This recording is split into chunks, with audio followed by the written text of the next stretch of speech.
Good morning and welcome to the Morning Scoop for Tuesday, January 19th. This is your daily Buckeye fix. I'm Tom Orr. The Minnesota game is in 226 days, the game against Michigan in 312 days. And when that Michigan game happens, Chris Olave will be there to play in it.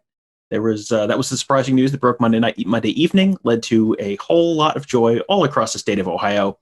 I guess this morning, another person who has brought joy across the state of Ohio so many times, Buckeye Scoops beat reporter Tony Gerdeman. Tony, I thought I had a pretty good sense for who was coming back and who was leaving, but that Olave decision, that was a surprise to me. What about you? It was definitely a surprise to me because I pre-wrote the story as he was leaving. Like that was how I wrote it, that Chris Olave is off to the NFL. And so when he announced it, I had to do some quick edits and include the fact that he was staying. Yeah, I never even considered it. Like when you're talking about, well, this guy could maybe weigh it, like Tommy Chogi. Yeah, maybe he goes, maybe he stays. I didn't ever really go into the maybe Chris Olave stays. And looking back, well, why? Why didn't we think about it? Maybe because he was projected as a late first rounder, but late first rounder isn't ever really a guarantee. And this year, the receiving class is kind of deep, so he would be maybe 4, 5, 6 somewhere in there. I've seen one where he was eighth, but still, I just I never thought about it. And so yeah, I think I was in the same boat as a lot of people. So when he announced he was returning, it shocked a lot of people. I mean, he was trending on Twitter for quite a while just because I think of the surprise. Yeah, and he is someone who is already someone I think just after the way last season ended, after the way he burst onto the scene in 2018 against Michigan, and then big game in the Sugar Bowl again this year. Like I think he is one of the favorite players of a whole lot of Ohio State fans. Coming back again, I think he has a chance to be like one of the all-time fan favorites. He also has a chance to potentially break a whole bunch of school records if he has a really monster senior year. I'm just going to read through the distance he is to the three big Ohio State career receiving records, and you tell me which one he's most likely to break in your mind. He needs 91 more receptions to match KJ Hill. 1,124 more yards to match Michael Jenkins for the receiving yardage total, 13 more touchdowns for David Boston's record. I mean, first of all, I look at those and go, boy, you tack 5 more games worth of production for him this year on there, and those are all well within striking distance. But which one of those to you is he most likely to break next year? I think the latter too, because you figure he was already over 100 yards per game this year. I think had the third highest mark in school history in terms of yardage per game, behind David Boston in 98 and Terry Glenn in 95. And he wasn't too far behind those guys. And you throw 14, 15 games onto that. And I mean, I think he could shatter that Jenkins mark, and 12 or 13 touchdowns seems almost like a given. You do an over under on 12 and a half touchdowns for Olave. I'm not sure which way I'm going. I might go over. Yeah, and it's going to be interesting because that is going to be a very, very, very deep wide receiver room next year. But they're probably going to be playing more 3 wide receiver personnel than they did this year because the tight ends, Luke Farrell is gone. Jake Hausman is gone. Jeremy Ruckert, though, is coming back. That was another piece of news that came out on Monday. I mean, that might be just as big, maybe even bigger in some ways, given the potential drop-off at tight end if the Buckeyes lost him plus Farrell plus Hausman, because then you're down to just Cade Stover and Joe Royer, and Sam Hart, who's a true freshman coming in. I mean, that's 3 very unproven guys. You get Ruckert back, you're going to see a lot less 12 personnel. You're going to see a lot more one tight end kind of formations next year, but that's probably going to be the Jeremy Ruckert show. And I mean, this is one of these, stop me if you've heard this before, but this could be a very, very big year statistically for him. There's going to be a lot of footballs that have to get spread around with that talented wide receiver unit.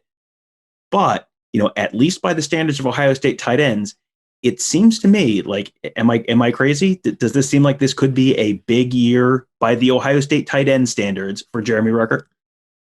Well, when he announced his return, I tweeted out that this unquestionably 2021 is going to be the year of the tight end for Ohio State.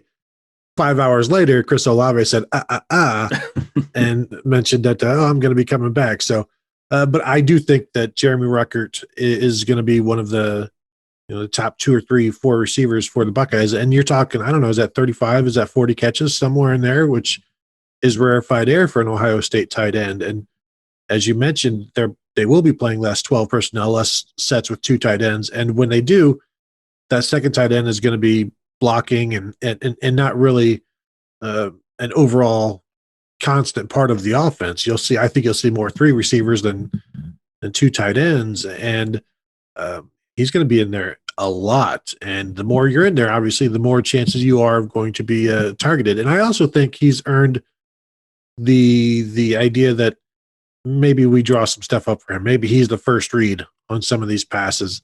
And I think I tweeted out during the national championship game, like 10% of his catches are one-handed. So like start throwing him the ball more and utilize some of that athleticism. And I think that him coming back, I wonder, was there a conversation like, yes, we do plan on utilizing you more if you want to come back and improve your draft stock? Because another year of being, 35, 40 catches in this offense, now you're talking, is he a first round pick? Is he a top 20 guy? Because he has excelled as a blocker as well. And we know he's a very good receiver. He will have a chance to show everything that he can do. Yeah, he is already a pretty well-rounded tight end. He's a good run blocker. He's obviously got the catchability. He's got a pretty good catch radius. I mean, there's an awful lot going for him. I mean, he came in with the 5-star pedigree, which tells you the athleticism is there that to be a potential first-round tight end next year. You don't have a Kyle Pitts coming off the board first next year. You might very well be tight end number 1 in the draft next year if you have another big year. Now, here's the interesting sort of side question to this. You got two guys who are pass catchers coming back, both returning when they could have easily gone pro. Does that suggest to you anything about what those guys, have seen from the quarterback position of the guys who are going to be back and or are expecting from the quarterback position coming up next year? I think it has to, because you're talking about two guys, Chris Olave especially, who is essentially putting millions of dollars in the hands of the quarterbacks who have not played, and millions of his own dollars, basically. Like his future, he's been putting that into the hands of, say, CJ Stroud. And I don't think he's doing that willy-nilly. I think he's doing that knowing what he has seen. I go back to Brian Hartline. When he left early having seen Terrell Pryor as a true freshman, and then thinking I better go now before before he's the complete starter in 2009, because I've seen what he does. I wonder if there's some of that, and he just thought, let's strike while the iron is hot right now. And with Olave and Ruckert, I mean, when you're telling these guys that obviously they want to win a national championship, they want to improve their draft stock, they're going to need a quarterback to do that. They will both be heavily reliant on a quarterback. And so I don't think you ignore the point you just brought up. I think, if anything, you start thinking better of the quarterback situation that Ohio State is in right now than you did a day ago. Yeah, this is going to be a fascinating year for the quarterback battle, because you got three guys who are either high 4-stars or 5-star guys, between Kyle McCord, who's coming in this year, Jack Miller, and CJ Stroud, who both came in last year. That is a grand total of 0 career passing attempts at the college level. So that is a complete unknown to everyone outside the program. I mean, we watched CJ Stroud and Jack Miller throw a little bit at the first practice of the spring, and got to see him a little bit at one practice early in the fall. But that's it. That's the only time we've ever seen them throw a pass, and even that was, against maybe a little bit of 7-on-7. Gunnar Hoke, one note: Gunnar Hoke is not going to be back. Gunnar Hoke is done. He has done his master's degree. He is all set with his college career. He's going to go pro in something other than sports. So it will just be those three guys, and then if Ohio State pulls someone in from the transfer portal, those will be your quarterbacks for next year. So that's going to be a fascinating storyline to watch. I have a feeling we may talk about that once or twice between now and the start of the season. Another thing we're going to be talking about probably a little bit between now and the start of the season, how good the Ohio State defensive end room might just be, because they got another piece of good news last night. Tyreke Smith announced he's coming back. Again, not a huge surprise. He was someone who came on pretty strong at the end of the year, looked pretty good in that Clemson game in the Sugar Bowl, missed the national championship game with the COVID. So he will come back for one more year. And to me, he's a little bit like Olave, where the depth is there with or without him in that room. But The fact that he's there, I think, raises the ceiling of that defensive end position and what it could be next fall quite a bit. Yeah, he's to me a little bit like Jonathan Cooper, where you're waiting for him to put it all together, and he was close at the end of the season. I saw some stats where, he was one of the top defensive ends in the nation in terms of creating pressure, but then you look at the stat sheet and he had 1 tackle for loss, 1 sack all year long, and you're like, well, you need to start completing these pressures and bring the quarterback down, and so I think he realizes that as well, and play your best as a senior and anything can happen. And I do expect that he has been putting it together and he is getting closer. And if this next season is a continuation of what he was towards the end of this year, I think Buckeyes are going to really, really like it with him and Zach Harrison and Tyler Friday and Javonte Jean-Baptiste and Jack Sawyer, the incoming freshman. There's going to be a number of guys there. And you're right. If Tyreke Smith had gone, you'd still say, well, there's still 4 or 5 guys that are going to rotate. And now you return him, he may be one of the Big Ten's best defensive ends. And so now that's going to raise everybody else up, and it's going to make everybody else have to raise their game, and we'll see what he does. But I kind of want to see him put it all together like Jonathan Cooper did this year, where he lives up to the hype. Yeah, and in addition to the guys you mentioned, Ohio State might be able to add one more 5-star prospect to that room before the start of the season. That will be determined probably a little after National Signing Day. JT Tuimoloau, the 5-star defensive end, possibly 3-tech defensive tackle out of the state of Washington. He is still making his decision. That sounds like that may be something that drags on into the spring or a little later as he waits to see if the NCAA will allow visits. So that's one to keep an eye on, and one of the many things that are going to be so interesting to watch over the next few months. Another guy who's kind of up in the air right now is Haskell Garrett. Monday was the deadline for underclassmen to declare for the draft, but the guys who are seniors who have the option of coming back for another year, they don't have to make their decision until March 1st. That's the NCAA rule that had to do with the COVID. The COVID, everyone gets another year. So Haskell Garrett did not have to make a decision by Monday night. That was the underclassmen declaration day. He has his 4 years in, so he has a little bit longer. How big would it be for Ohio State to get him back if they do get another year out of him? It would be gigantic, because if you don't get him back, replacing Haskell Garrett and Tommy Togiai is a monumental task. And so to only have to then replace Tommy Togiai would be huge. And, I know the NFL has said there's a March 1st deadline or whatever. I don't think there's any, I don't think the NFL can enforce that, Haskell Garrett can just stay in school. And I do wonder what happens if somebody drafts him while he's still at Ohio State, because he hasn't told the NFL, if you don't tell the NFL that I'm staying, I don't think there's anything enforceable by the NFL. It's just an interesting odd year where it's just let us know if you're not going to be in the draft so that we don't have to spend all of these resources on you. And so, yeah, if he comes out and says he's staying, that at least gives you options, because then maybe you've got Haskell Garrett at the 3 technique, and maybe you move Teron Vincent to the nose to put your best 4 out there. And if you don't have Garrett, now everybody moves up 1, and not everybody is ready to move up 1. You're looking at Jerron Cage being a nose tackle, and maybe Teron Vincent is now your starter, and then everybody else behind them. Ty Hamilton was a freshman this past year, never really saw the field. Jade McKenzie's a redshirt freshman, never saw the field. Are you going to be relying on Mike Hall and Tyleik Williams, incoming freshmen, which is a daunting task is there? Do you move Tyler Friday to defensive tackle, which is something that people on the outside have talked about since Tyler Friday was here, but I don't know if anybody on the inside has really talked about it much. Or do you move somebody from the offensive line to defensive tackle? Because there are a lot of guys on the offensive line, and there aren't necessarily a bunch of guys on the interior, but that's never really a quality fix either. Rarely a quality fix to move somebody from the offensive line to defense. And so if Haskell Garrett comes back, that alleviates a lot of the questions, certainly for his position. And if he doesn't, then that room is going to be a ton of question marks. Yeah, and you mentioned the fact that there's not a ton of room for new offensive linemen to crack into the starting lineup. One of the reasons for that is that Thayer Munford is coming back. That was something that broke out early last week on our Ask the Insiders board, and I think he announced it late last Friday maybe. And I mean, when we first heard that, I was almost as surprised as when I saw the news about Olave on Monday.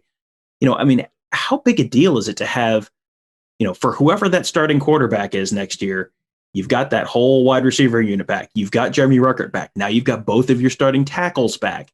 How big a deal is that for that quarterback that's walking into just about as good a situation as you can as a new starting quarterback. Absolutely. When you only necessarily have to think kind of what's in front of you instead of what's on the edges or what's behind you, I think that makes life much easier for quarterbacks who are brand new, essentially, and have plenty of things to think about to eliminate some of those things that they have to concern themselves with. Would be very impactful for the offense, because we know if a quarterback can't trust his offensive line or his left tackle or his right tackle, then he's always going to be concerned by what's going on over there. And if a quarterback is more concerned by the pass rush than the pass defense, by his wide receivers and his reads, then he's not going to be very effective. And so having arguably two of the best offensive tackles in college football next year back, assuming Nicholas Petit-Frere doesn't surprise us and then here as we're recording. But to have those two guys back, it's just a wave of calm for a quarterback where you're going to be okay. And he's seen it. Whoever starts saw how good those two were for Justin Fields this past year, and we saw that as well. And so that was incredibly surprising, because you didn't really even think, didn't even really go down that line of thinking. At least with Chris Olave, you knew he had a decision to make. With Thayer Munford, it was almost like there was no decision, that you just assumed he was gone. But then as you examine it, where last year he played with a back injury, this year he was healthy and strong, and you can understand why he would maybe want to put another year of healthy, strong play on tape, further distance himself from that back injury, because we know how professional franchises are terrified of back injuries. And so you put another year on tape away from that, and now you become what you were in 2020 and 2021, rather than, well, you had a back injury in 2019. It's like, well, he still played through it, and he played very well. That is also, I think, a quality, a check mark on the quality box for him, that he played through that, and now going to be one of the rare 4-year starters at left tackle for the Ohio State Buckeyes. Yeah, you have a bunch of very unusual circumstances here, and I mean, it's sort of a weird path to get there. But yeah, you've got Olave potentially coming back and potentially breaking just about every Ohio State receiving record there is in terms of the career. If he has, an absolutely monster year, 4-year starter at left tackle for Thayer Munford, there's some very unusual milestones that could get cracked this fall as things are shaken out with some of the guys that are coming back. There were 4 guys that announced on Monday that they were not coming back. Quarterback Justin Fields, guard Wyatt Davis, linebacker Brown Browning, defensive tackle Tommy Togiai. I mean, I don't think it was a huge shock that the guy who might go number 2 overall in the draft is turning pro. Wyatt Davis could have turned pro last year, opted out at one point this summer. I mean, it was not a huge surprise that he was going to be going pro. Baron Browning, I think, he played his 4 years and looked like someone who was probably going to get drafted and maybe have a decent NFL career. None of those guys were a surprise. Togiai was the one I think it was a little bit of a question mark in my mind. He had a very good year. Is it worth him coming back for another year to put another good year on tape? Maybe. That was not a clear cut definitely coming back or a clear cut definitely leaving. That was sort of one of the bigger question marks in my mind. But I mean, that certainly would have been an enormous coup to get him back. But now without him, I mean, that leaves. I mean, you mentioned what they might have to do in terms of shuffling some folks around. I mean, that he leaves a big hole at that nose tackle spot. Yeah, figuratively and literally. It's, whether he would stay or leave, similar to Josh Myers, we weren't exactly sure. Would he go? Would he stay? And both have announced that they will be leaving. And now what do you do without him? Ty Hamilton, as a true freshman, was put at that nose tackle position, but I think he's probably about 275 pounds doing it. So he's going to have to get bigger and put on weight and see where he goes from there. And what does Mike Hall look like, the true freshman coming in? Tyreek Williams listed, the other incoming freshman listed at like 330 pounds on one of the recruiting sites. So he certainly got the weight to play that position. And it's not like a 3-4 where you need that guy to be 350 pounds and everybody else around him to be like 290 on the edge. they can. He doesn't have to be like that, as we saw with Tommy Togiai, who was listed at like 310 or something like that. And yeah, that's a guy you lose who's, even though he's only a 1-year starter, he was in the rotation for 2 years before that with Davon Hamilton and Robert Landers, which should tell you about all you need to know about how good Tommy Togiai was. And maybe that's why he felt he didn't need enough or didn't need any more film, because he did play quite a bit as a freshman and sophomore, and then started 5 or 6 games, 6 games or so this year, missing the Alabama game. But I think there are a lot of unknowns about this football team next year, and nose tackle is going to be one of them. And we'll see what it looks like in the spring if they move somebody. I think if you don't, then you're looking at Jerron Cage, and that's it in terms of experience at the position, really. And so I think you need more than that. Yeah, you mentioned Togiai and his film and what that might do for his draft stock. He's someone who's going to test really well when they do the combine testing. Now they announced last night there is no combine in Indianapolis this year, which means we don't get to see Togiai try and break that bench press record. He has been someone who from day one people have talked about as the strongest guy in the Ohio State football program, and someone who I think everyone would have anticipated he was going to make a run at that NFL combine bench press record, which was 49 reps at 225 pounds by Stephen Paya from Oregon State a number of years ago. But Tony, to you, which is the bigger disappointment? Not seeing Togiai get to break the bench press record, or not getting to watch Ted Ginn run the 40 at the combine because of the foot and ankle injury he suffered in that national championship game? I'm going to go with Ted Ginn, because that is still it's always been one of my great sports, failures, tragedies. I don't know that you can call it a tragedy, but one of my great sports desires that never came true was to see Ted Ginn timed in a 40-yard dash in front of everybody, and to see exactly what he runs, knowing that maybe he runs a better 100 yards than a 40 yards, but still plenty fast in the 40. So for me, that's always going to be, I don't know that anything will ever top it in terms of that combine type. What would you like to see? That's one where you superimpose all of the other people on top of him and just watch him continue to beat guys.